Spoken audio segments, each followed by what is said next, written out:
पश्चिम बंगाल में गुरुवार को विधानसभा चुनाव के लिए पहले चरण का मतदान जारी है। मतदान केंद्रों पर लोकतंत्र के महापर्व को लेकर खासा उत्साह देखने को मिल रहा है। बता दें कि पहले चरण में राज्य की 294 में से 152 सीटों पर वोटिंग है। राज्य में पिछली बार की तरह इस बार भी सीधा मुकाबला सत्तासीन तृणमूल कांग्रेस और भारतीय जनता पार्टी के बीच होने का अनुमान है। हालांकि कभी बंगाल की सत्ता पर राज करने वाली कांग्रेस और मार्क्सवादी कम्युनिस्ट पार्टी भी मुकाबले में है। इन दलों ने भी अलग अलग चुनाव लड़ते हुए कई सीटों पर उम्मीदवार उतारे हैं। ऐसे में ये जानना अहम है कि आखिर बंगाल में इस बार मतदाताओं और मतदान केंद्रों की संख्या क्या है। इस बार राज्य में कौन से खास चेहरे उतारे गए हैं। बंगाल में इस बार कड़ी टक्कर किस किस सीट पर होने के आसार हैं। राज्य में पिछले चुनाव के नतीजे क्या थे, तो चलिए जानते हैं। बता दें कि पश्चिम बंगाल विधानसभा चुनाव 2026 के लिए मतदाताओं और मतदान केंद्रों की संख्या में इस बार बदलाव हुआ है। निर्वाचन आयोग के मुताबिक 2026 के चुनाव के लिए पश्चिम बंगाल में कुल 80,719 मतदान केंद्र बनाए गए हैं। बता दें कि कई हाई प्रोफाइल और दिग्गज नेता चुनावी मैदान में अपनी किस्मत आजमा रहे हैं। इनमें मुख्यमंत्री ममता बनर्जी से लेकर विपक्ष के नेता शुभेंदु अधिकारी और कांग्रेस के 5 बार के सांसद अधीर रंजन चौधरी तक के नाम शामिल हैं।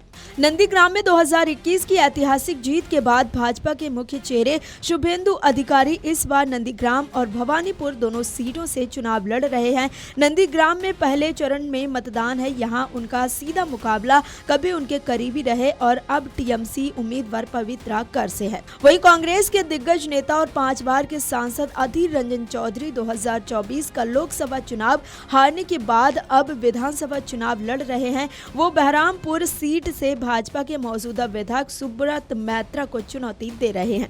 इसके अलावा भाजपा के पूर्व प्रदेश अध्यक्ष खड़गपुर सदर से अपनी वापसी की कोशिश कर रहे हैं। उनका मुकाबला टीएमसी के प्रदीप सरकार से है, जिन्होंने 2019 के उपचुनाव में ये सीट जीती थी। भाजपा की एक और प्रमुख नेता अग्निमित्रा पॉल, जो अपनी मौजूदा आसनसोल दक्षिण सीट बचाने के लिए मैदान में है। उनके खिलाफ टीएमसी ने वरिष्ठ नेता तापस बनर्जी को मैदान में उतारा है।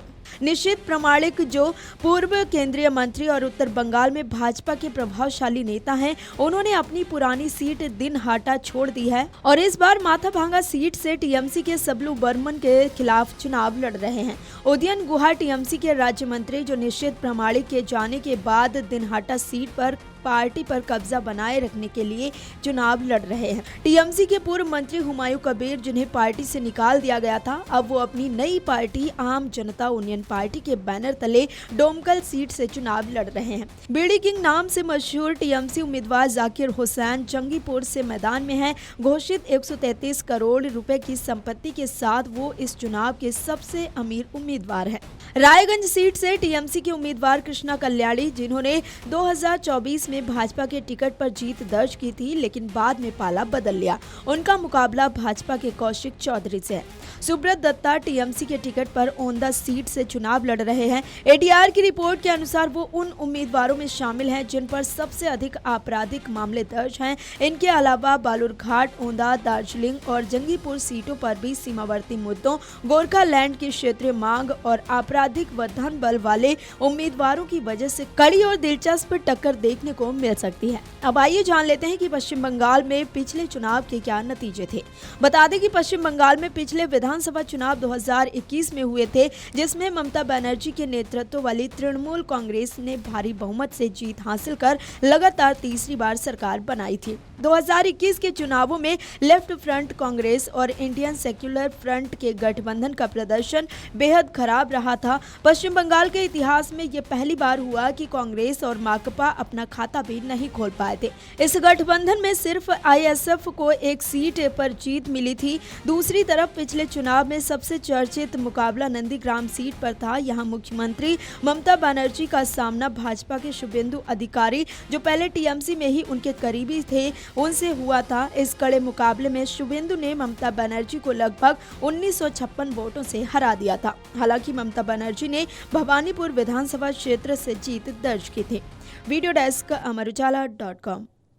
अगर आप ये वीडियो YouTube पर देख रहे हैं तो हमारे चैनल को सब्सक्राइब कर बेल आइकन दबाएं और Facebook पर देख रहे हैं तो हमारे पेज को लाइक करें।